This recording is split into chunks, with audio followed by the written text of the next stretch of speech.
চিরস্থায়ী বন্দোবস্ত দেওয়ার জন্য প্রক্রিয়া আনা হয়েছিল, যেগুলো নিয়ে আমরা বলেছিলাম এটা ultra vires to the constitution.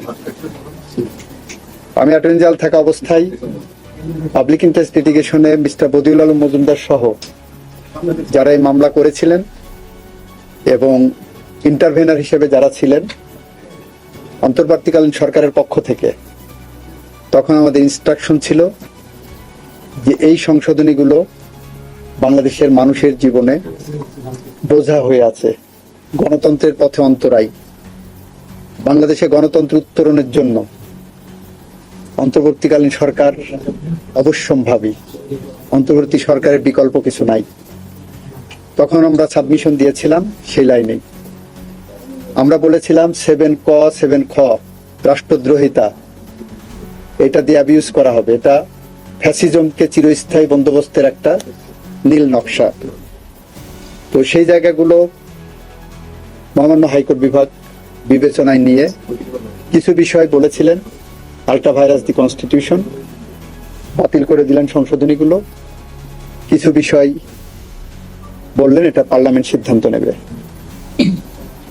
আইনের জেনারেল ইন্টারপ্রিটেশন হলো পার্লামেন্ট এটা সিদ্ধান্ত নেবে, এইটা বলার অবকাশ রাখে না, কারণ পার্লামেন্ট ইচ্ছা করলে এটা যে কোনো সময় বাতিল করতে পারেন।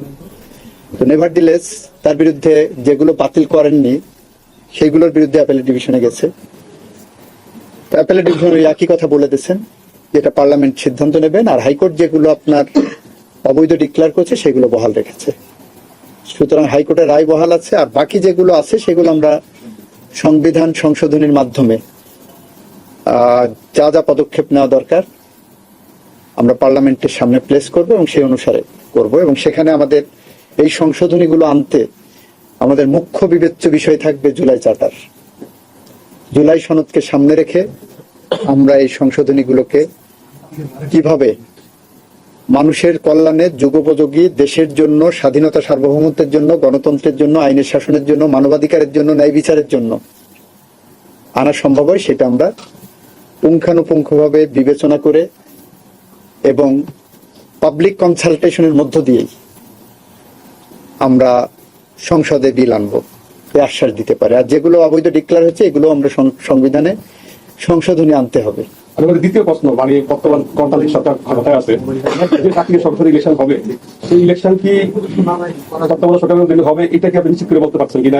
ইনশাআল্লাহ, ইনশাআল্লাহ, ইনশাআল্লাহ, এটা আমাদের রাজনৈতিক অঙ্গীকার। আপনারা জানেন তত্ত্বাবধায়ক সরকার এটা বিএনপির আন্দোলনের ফসল। কিভাবে 91 সালে যে নির্বাচন হলো সেটা বিএনপির বেগম খালেদা জিয়ার নেতৃত্বে যে সংগ্রাম হয়েছিল, সেই সংগ্রামের ফসল ছিল অন্তর্বর্তীকালীন সরকার। সেই কনসেপ্ট থেকেই তত্ত্বাবধায়ক সরকার প্রক্রিয়ায় গেছি। 96 সালে বিএনপি পার্লামেন্টে ত্রয়োদশ সংশোধনের বিল এনেছিলেন, এনে নির্দলীয় নিরপেক্ষ তত্ত্বাবধায়ক সরকারের সাংগঠনিক রূপরেখা তৈরি করে দিয়েছিলেন। এবং বিএনপি এটার জন্য বিগত 16-17 বছর ধরে সংগ্রাম করেছেন। বেগম খালেদা জিয়ার নেতৃত্বে দেশ বাঁচাও মানুষ বাঁচাও যে স্লোগান দিয়ে আমরা নিরন্তর সংগ্রামের পথে হেঁটেছিলাম, সেই পথে হাঁটার মুখ্য লক্ষ্য ছিল যে আমার ভোট আমি দেব, যাকে খুশি তাকে দেব। এবং সেই প্রক্রিয়ায় ফেরার জন্য তত্ত্বাবধায়ক সরকারের বিকল্প কোনো পথ ছিল না। আমরা সেই জায়গাটা রাজনৈতিকভাবে অঙ্গীকারবদ্ধ। সেই সময় তো আইনটা পাশ হয়েছিল তত্ত্বাবধায়ক সরকার হিসাবে, এখন এটা কি তত্ত্বাবধায়ক সরকার থাকবে না অন্তর্বর্তী সরকার? রায় যেভাবে আছে আমরা সেটাকে বিবেচনায় নিয়ে যেটা করলে ভালো হয় সেটাই করব, এবং এটা পাবলিক কনসালটেশনও দেবো। আপনারাও সেটার পার্ট হবেন। এই সংশোধনী আমরা রায়টা বিবেচনা করে আসুক সামনে, রায়টা দেখি, রায়ের আলোকে রায়ের সাথে যাতে সাংঘর্ষিক না হয় সেইটা বিবেচনা করে যে পাবলিক কনসালটেশনে দেবো। সব শ্রেণীর মানুষের, সব মতের মানুষের, সব পথের মানুষের সাজেশন নেব। এই ক্ষেত্রে কি আপনার গণভোটের যে রায়টা আজকে হয়েছে ওটা আমরা রায়টা পর্যালোচনা করে পদক্ষেপ নেব।